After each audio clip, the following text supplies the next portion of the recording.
Sex roles. Sex roles are a product of our biological nature, how we perceive this nature, and how we present our sexual to others. First, our biological sex determines our anatomical and physical femaleness or maleness. If our cells have two X chromosomes, we develop ovaries, female sex accessories, structures, and female secondary sexual characteristics. If our cells have one X and one Y chromosome, we develop testes, male sex accessory structures, and male secondary sexual characteristics. In addition to these anatomical and psychological sex differences, our biological maleness and femaleness also include sex differences in brain function that could influence our sexual behavior. Sex role stereotypes. Sex role beliefs become sex role stereotypes when individuals employ those sets of behaviors as rules to be applied to all males and females. Stereotypes for femininity include expectation to be domestic, warm, pretty, emotional, dependent, physical, weak, and passive. By contrast, men are thought as being more competitive and less emotion than women. Masculinity stereotypes can be described by words such as unemotional, physical, strong, independent, active, and aggressive. These implicit or explicit expectations are taught from a very early age. For instance, it is not uncommon to see family and friends play more roughly with baby boys than with baby girls. In terms of career expectation, until fairly recently, women have traditionally been associated with homemaking and a relatively narrow range of occupations such as nursing or teaching, while men have been expected to hold a wide variety of jobs outside the home in business, politics, and industry. What is SOGIE sexual orientation? Describe to whom a person is sexually attracted. Some people are attracted to people of a particular gender. Others are attracted to people of more than one gender. Some are not attracted to anyone. Asexual, not asexually attracted to anyone and or no desire to act on attraction to anyone. Does not necessarily mean sexless. Asexual people sometimes do experience affectional, romantic attraction. Bisexual, attracted to people of one's own gender and people of other genders. Two common misconceptions are the bisexual people are attracted to everyone and anyone, or that they just haven't decided, often referred to as bi. See also pansexual, fluid, and queer. Gay, general, refers to a man who is attracted to men. Sometimes refers to all people who are attracted to people of the same sex. Sometimes homosexual is used for this also, although this term is seen by many today as medicalized terms that should be retired from common use. Lesbian. Lesbian, a woman who is attracted to women, sometimes also or alternatively same gender loving woman or woman loving woman. See also gay. Pansexual fluid. Attracted to people regardless of gender, sometimes also or alternately omnisexual or polysexual.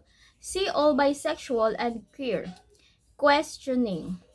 One who may be unsure of reconsidering or chooses to hold of identifying their sexual identity or gender expression or identity. Queer. Ito naman yung queer. Traditionally, a derogatory term yet reclaimed and appropriated by some LGBTQ individual as a term of self-identification. It is an umbrella term which embraces a matrix of sexual preferences, gender expression, and habits that are not of the heterosexual, heteronormative, or gender binary majority.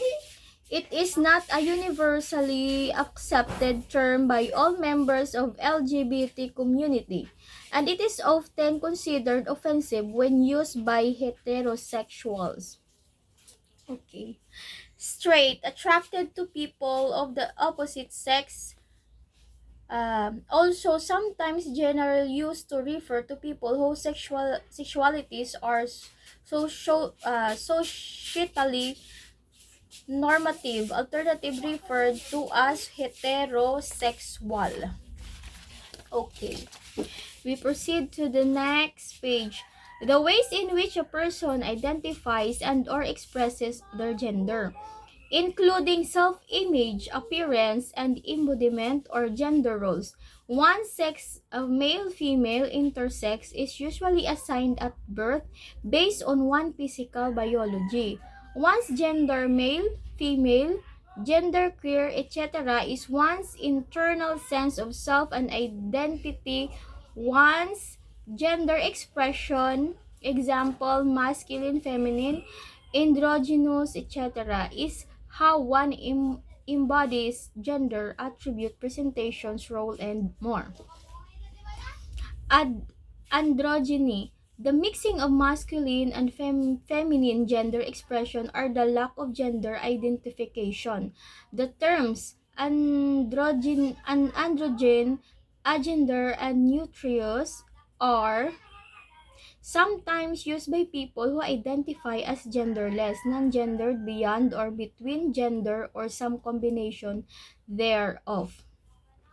Cisgender, a gender identity that society considers too much the biological sex assigned at birth.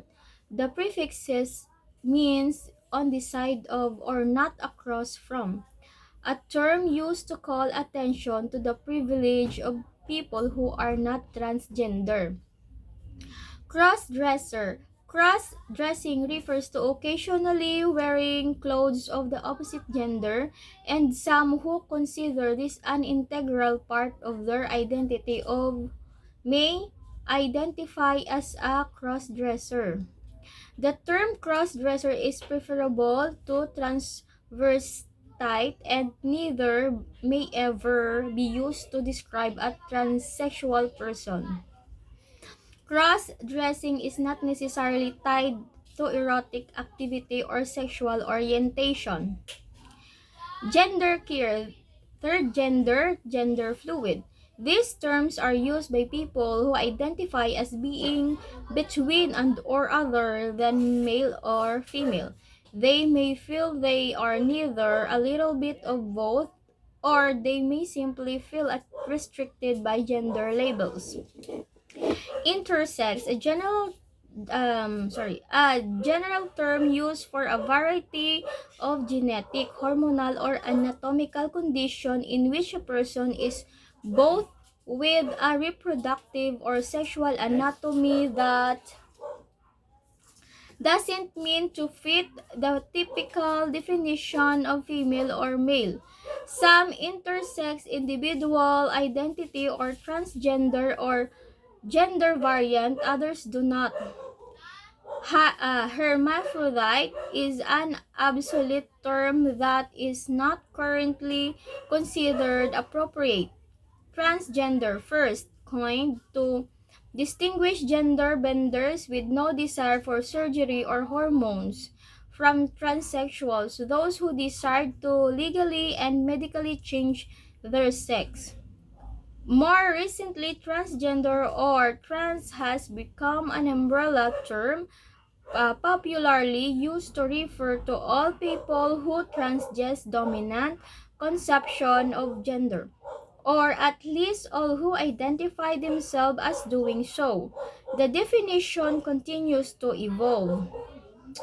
Transsexual. The term transsexual has historically been used to refer to individuals who have medically and legally changed their sex, or who wish to do so. Most transsexual people feel a conflict between their gender identify and the sexual and the sex that they were assigned at birth. Other labels used within this group are MTF, maleto, female or trans woman, and FTM, female to male or trans man, two spirit. A person who identified with the Native American tradition of characterizing certain members of the community as having the spirit of both the male and female genders. Okay, so we are talking about gender and socialization and SOGIE. Bye! Don't forget to like and subscribe to my channel.